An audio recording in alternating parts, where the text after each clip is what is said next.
Good evening, everyone. Tonight, I have a short true story to tell before all of you go to bed. This story happened in Cambodia, and the owner of the story's name is Bora. To make it easier for you to understand, I'll be telling it as if I were Bora. The title of the story is The Ghost of My Great-Grandfather. Hello everyone. The story I want to share happened to my family back in 2012. I'm from Kandal province. At that time, my great-grandfather passed away, and it made all of his children and grandchildren feel incredibly sad. My great-grandfather was 98 years old when he passed. My grandfather was 76. My dad was 46. And I was the youngest at 16. Everyone in the village always said that my family members lived long lives. Even my great-grandfather's father died when he was over 90 years old. I should also mention that out of all his grandchildren, my great-grandfather loved me the most. No matter what I did wrong, he never scolded me, unlike the other grandchildren whom he would often scold. The way he passed away was probably the way everyone wishes they would. He died as if he were just falling asleep. He didn't complain or say he was in pain. He just fell asleep and never woke up again. My mom wanted to preserve the body for a few extra days. So my parents hired a doctor to inject my great-grandfather's body with some preservation medicine. I loved him so much that even though he was gone, I wasn't scared at all. I tried to stay by his side, holding his feet and crying my heart out. But from time to time, his feet got colder and colder, which made me feel a little unwell. So I pulled my hand away without anyone telling me to. After the funeral was over, the strange ghost-related things didn't start happening right away. After my great-grandfather died, my grandpa and dad went into his bedroom to tidy things up. They told all of us not to go into that room at all. My dad cleaned and organized all of his belongings, including the blankets and pillows, and put them back in the room. He didn't move them anywhere else. So the room looked normal, just like when my great-grandfather was still alive. One day, I missed my great-grandfather so much, so I walked over and opened the door to his room. As soon as I got in, I happened to glance at his rocking chair, the chair he sat in every day. I didn't see anything, but I felt like he was sitting there, staring at me. I started to get goosebumps, and my feeling of missing him slowly faded away and was replaced with fear. I immediately started backing up to leave the room. As I was about to close the door, the rocking chair started rocking back and forth by itself. I got the goosebumps all over my body and ran out of the room as fast as I could. I didn't tell anyone about this. I just kept it to myself.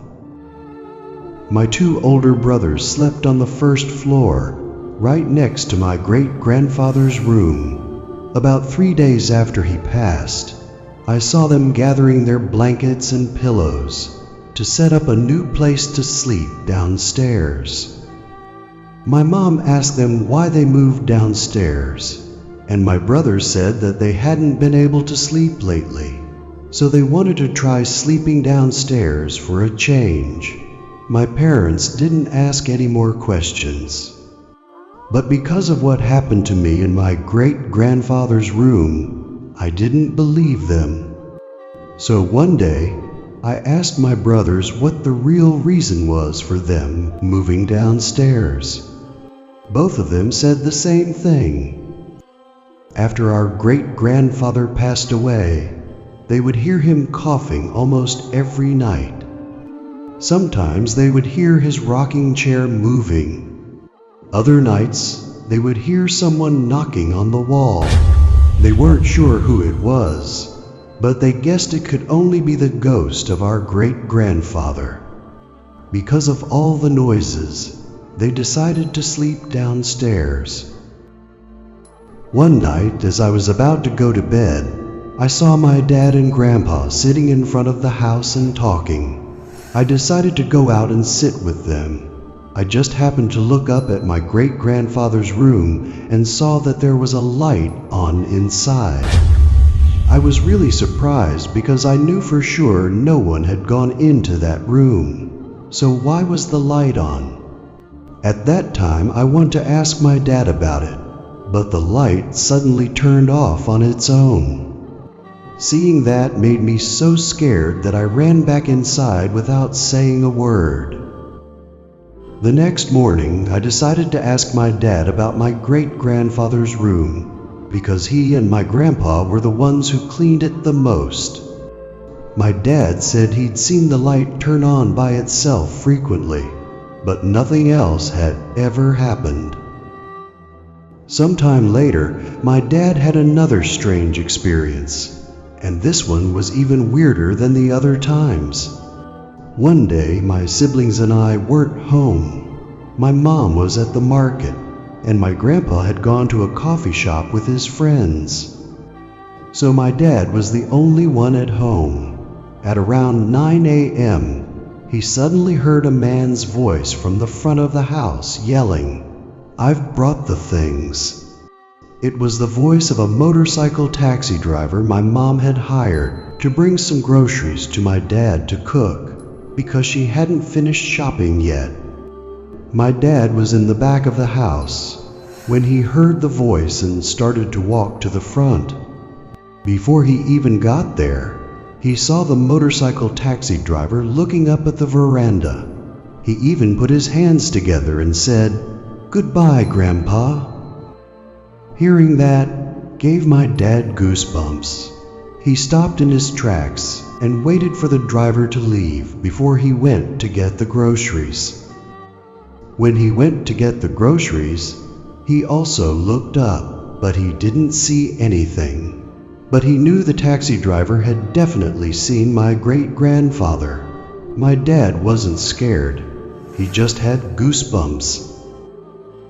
In summary, these weren't the only strange things that happened in my house. There were many other strange events that kept happening for 2 years after my great-grandfather passed away. And that's the end of this scary story.